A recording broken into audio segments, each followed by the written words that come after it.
Hello everyone, Kloiken here. It's been a while. This is going to be a more normie-friendly video, but like the other two I posted, it's going to be addressed to some common misconceptions that I think infect both the left and the right of our political discourse. In the first two lectures I posted, I talked about how the liberal conception of freedom, which we usually presuppose, is actually rooted in some questionable metaphysical ideas that we ought to reject. In this video, I want to dispel the myth that the United States is a thoroughly liberal political project.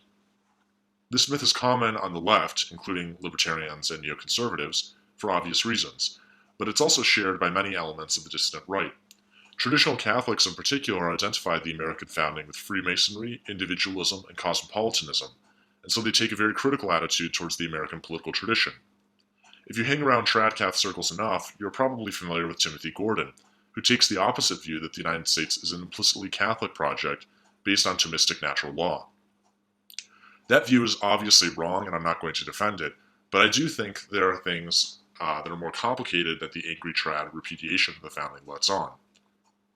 So there are basically four myths I want to quickly dispel about the American political tradition. They are, in order, that the founders accepted a libertarian account of natural law. Second, that the founders were secularists. Third, that the founders accepted an egalitarian conception of democracy. And fourth and finally, that the founders were cosmopolitan or otherwise anti-nationalist. All of these are wrong, at least for the most part, and they're usually due to later ideological interpretations of the founding, many of which don't arise until the late 19th or mid-20th centuries. So let's get started.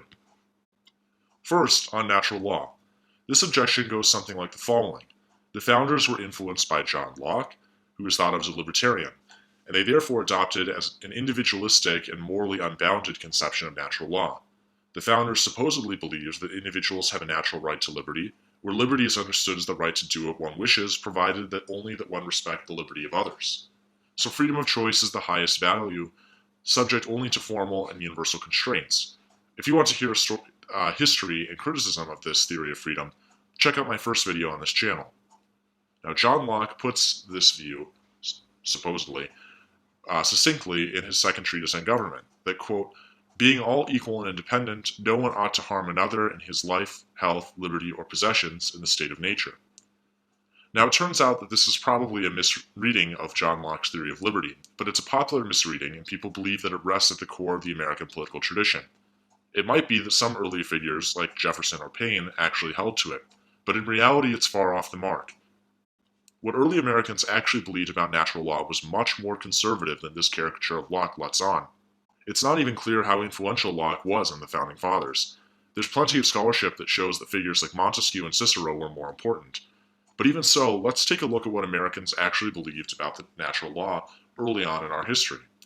In a 1773 sermon, the Reverend Simeon Howard counted liberty as, quote, one of the greatest natural blessings which mankind can enjoy.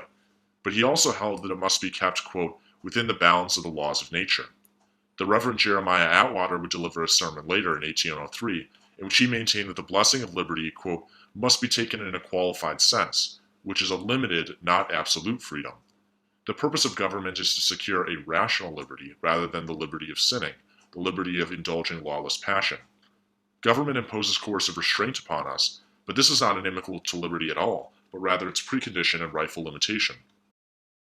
And this is a continuation of an earlier tradition in English political thought, which we might call the Republican notion of freedom, rather than the liberal conception.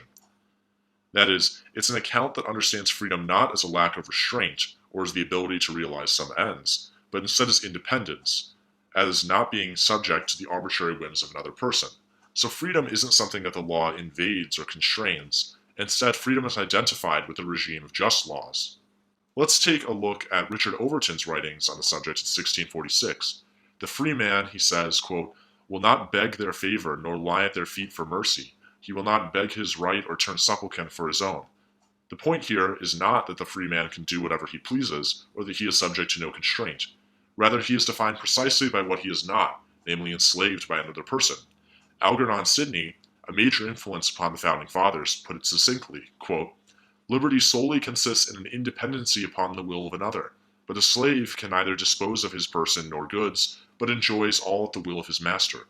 This is a lot closer to the conservative account of freedom I laid out in my second video on this channel than it is to the liberal notions of people like Hobbes or Mill. Freedom doesn't drop out of the picture altogether, but it does mean something narrower than the right to do whatever one wants. It is the right to be independent, to not be subject to the ownership or control of a capricious master. We should understand the right to liberty in this tradition as a permissive right. Instead of needing to ask a master for permission to undertake some activity, the right to liberty grants us an expansive set of permissions to do what seems right to us, subject to the constraints of the laws of nature and the standards of our political community. So when it comes to behaviors that they, the Founding Fathers, thought were contrary to the natural law, such as homosexuality, the Founders were much closer to their Puritan ancestors than they were to modern liberals. They didn't believe in a right to do wrong, or in legal protections for conduct they thought was immoral. Moreover, as I'll discuss later, they thought that one of the main purposes of government was to cultivate good moral character in the population, so that the state has an interest in using its coercive power to punish violations of the natural law, even when they were not rights violations. Second, it's widely believed that the Founders were secularists. Many of them, like George Washington, were Freemasons. Others, like John Adams, were Unitarians, so arguably non-Christian. And some, like Jefferson, were outright deists and very anti-clerical.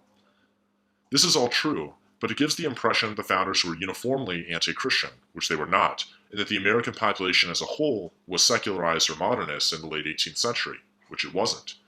The vast majority of Americans at the time of the founding were believing conservative Christians, including many founders like Patrick Henry and Sam Adams. Moreover, if you look at what Americans at the time wrote on the relationship of religion and state, they were certainly not all secularists. Jefferson, with his wall of separation, was a fringe minority, and the fact that he was attacked as an atheist in the election of 1800 shows just how scandalous secularism was in the eyes of the early republic. Consider Samuel Kendall, who in 1804 wrote that religion is the great spring of the moral and social virtues, and a guarantor of the life and security of a free people. It is the only sure basis of good government, the only rational ground of mutual confidence, and specifically, quote, the Christian system is the most favorable to liberty and social order.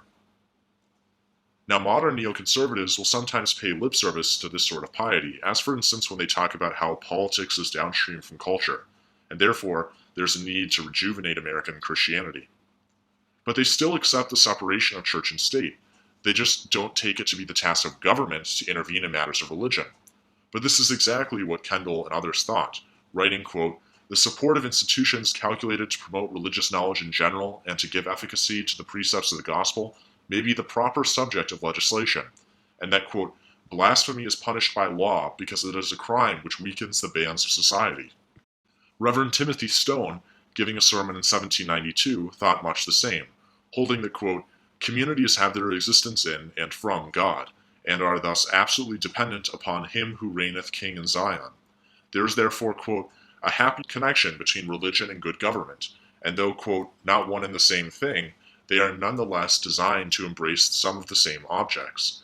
There are, he believed, quote, many ways in which civil government may give countenance, encouragement, and even support to religion, and it should show its friendly regard to Christianity. Third, it's sometimes argued that the American political tradition is egalitarian, especially in its commitment to popular democracy. Now, the founding generation was concerned with excessive inequalities, which they thought both prejudicial to the poor and destabilizing to a political commonwealth. So, for instance, James Madison wrote that the dangers of excessive inequality pose the institution of property itself, and, as we've already mentioned in the first section, the theory of Republican liberty that prevailed at the time was critical of inequalities that left some at the mercy of others. But the founders were not radical Democrats. They did not believe that all forms of inequality, including all forms of political inequality, were unjust. Jonathan Maxey was a particularly conservative voice, claiming in 1799 that, quote, nature, so far from having made all men equal, has made them very unequal. In strength and activity of body, endowments and energies of mind, they are, in the social state, equal as to certain rights, such as that of persons and property, but since government is founded upon convention, the distribution of political rights is up for each state to decide for itself. Later, in the 19th century, Orestes Brownson noted how many Americans erroneously assumed that the electoral franchise was a natural right, when in fact, quote, suffrage is a civil, not a natural right. It is a civil trust, never the natural right, and the state judges for itself to whom it will or will not confide the trust. The extension of the franchise, first to all landowners of sufficient wealth, then to all free white men, was a prudential decision. It was a civil trust, a privilege, like occupying a bureaucratic office, granted for the sake of the well-being of the Commonwealth. The guiding concern here is prudential, not a belief that democracy is the only legitimate form of rule, or that all citizens must be regarded as free and equal co-legislators, or so on. Finally, it's sometimes thought that the founders were implicitly cosmopolitan and individualist. So, for instance, Bernard Crick, a 20th century political theorist, once wrote that no country is more of an idea than America, and that American politics exhibited an extreme view of individualism. If government is the creation of free individuals in the state of nature, motivated by selfish concerns, then there is nothing unique about this or that political community. There's an implicit belief here that a political community is nothing more than a set of propositions about civic ideals, and these can be extended everywhere, eventually culminating in a world state. But Americans have not traditionally believed this. It's not even clear that this is what supposed liberal individualists like John Locke believed. For him, political community is instituted by an already incorporated social body, and not by an aggregate of individuals. But even so, if we were to look at some of the figures we've already cited, for example Jeremiah Atwater, there's a constant recognition that the American project is a product of a distinctive ethnocultural community, with its own historical inheritance, and that our Constitution, quote, has grown out of our circumstances and is fitted to our peculiar situation. Michel-Guillaume Jean de Crèvecoeur defined the American as, quote, either a European or the descendant of a European. He is the mixture of European peoples and proceeds from the peculiar soil of the American continent. Or consider again Jonathan Maxey, who understood the American government as something which is formed, quote, from the experience of the past ages, forged from ancient institutions and ancient wisdom. It's no coincidence that Edmund Burke, the harsh critic of the French Revolution, as a matter of fact defended the American Revolution, viewing it not as a rationalist construction of a new propositional society, but instead as a reassertion of rights within the English tradition. Whether or not we agree with Burke's assessment, that he thought it at all is evidence that the founding was not born of the mind of Jefferson, but instead the historically embedded communal life of the American people. John Jay famously wrote in Federalist No. 2 that we are, quote, one united people descendant from the same ancestors, speaking the same language, professing the same religion, attached to the same principles of government, very similar in our manners and customs. He and others I have mentioned held a conservative view of the American political tradition, as a set of institutions which grew out of an extended experience shared by a limited community. Now, none of this is to say that the U.S. was a reactionary or Catholic project, that the founders were reading Bellarmine or Suarez, or that Lockeanism is an implicitly Thomistic philosophy. That is definitely not true. The founders, with one notable exception, were not Catholic, and any honest reading of American history would acknowledge that the country emerged from Protestant foundations. So, if one were to read Francis Parkman's multi-volume history of the country, one would get a pretty thorough account of how the early Americans saw themselves as waging a war for Anglo-Protestant civilization against French and Spanish Catholicism. But none of this is to say that the country was a thoroughly liberal Masonic project either. The best way to understand the American political project is in historicist terms, and this is how many of the American founding fathers themselves understood it. The United States was a national community, like Denmark or Spain, which adopted a moderately liberal constitution for largely pragmatic reasons. The founders were not Thomists, but they were, just as, if not more, influenced by writers like Aristotle, Cicero, and Montesquieu than they were by Locke and Diderot. They believed that the basis of good government were prudence, moral virtue, and social cohesion, not individual liberty.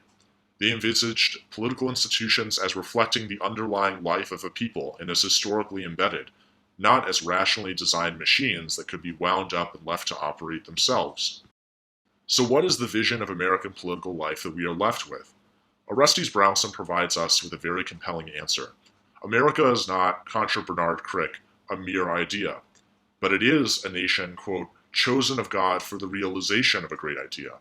This, Brownson writes, is the realization of the true idea of the state, one which combined the liberty of the ancients, that is, the life of the community, with the liberty of the moderns, the flourishing and free individual.